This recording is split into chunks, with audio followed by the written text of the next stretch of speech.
Yan, luto po ulit tayo ng tilapia. Parang adobong bistik. Ito po yung timpla ko na wala, inimbento ko lang. Yan.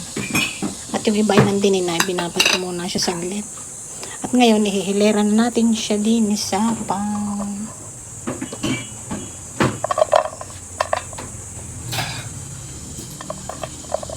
At pala muna ilagay yung ano, mga luya-luya. Yan.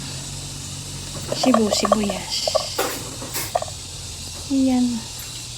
Ayan. Tsaka natin ihilera.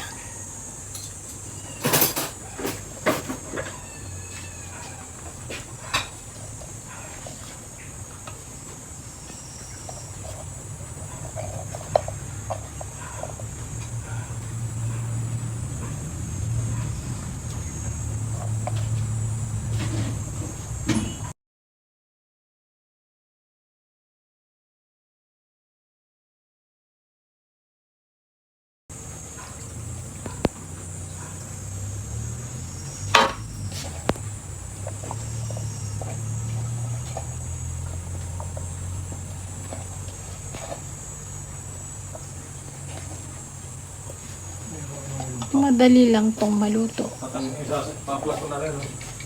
Sige, ako na magbubukas. Mamaya natin lalagay itong sibuyas na to. And lagyan muna natin na isang sili. Yan, natin na isa lang. Natin pala muna. Idagdag na rin natin ito. Yan. At tinangdalhin din sa kalan. Basta ba? So, ayan, sinalang na po natin. Maghihintay lang tayo ng 20 to 30 minutes para siya maluto.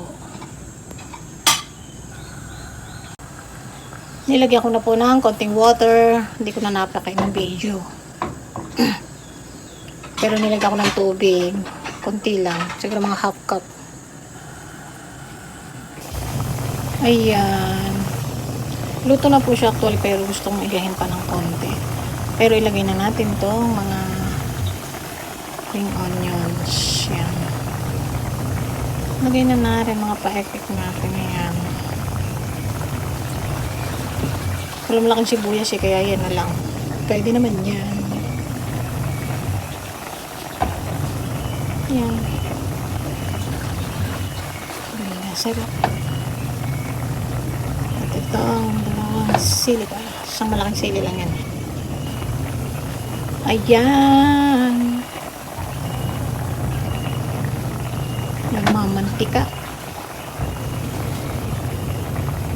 Kapag po nagluluto ako ng ganito, kailangan pong masos siya. Kasi si Habi po ay mahilig sa ganyan na mga luto. Yung masos.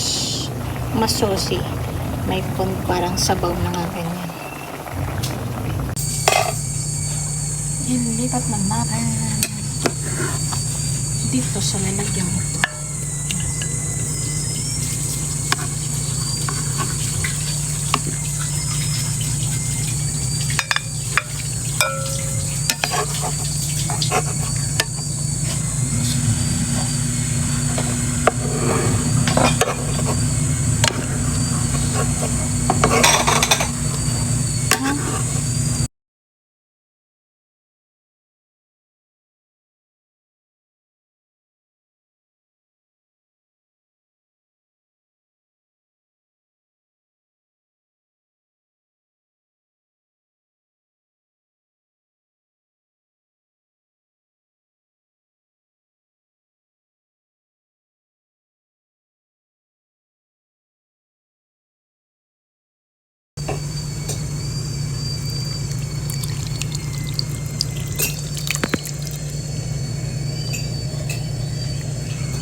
Right tool or wrong tool.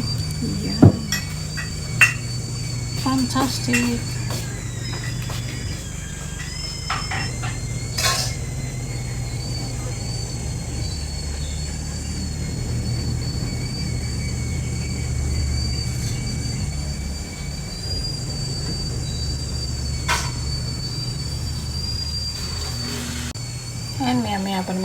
kaya takloban muna natin.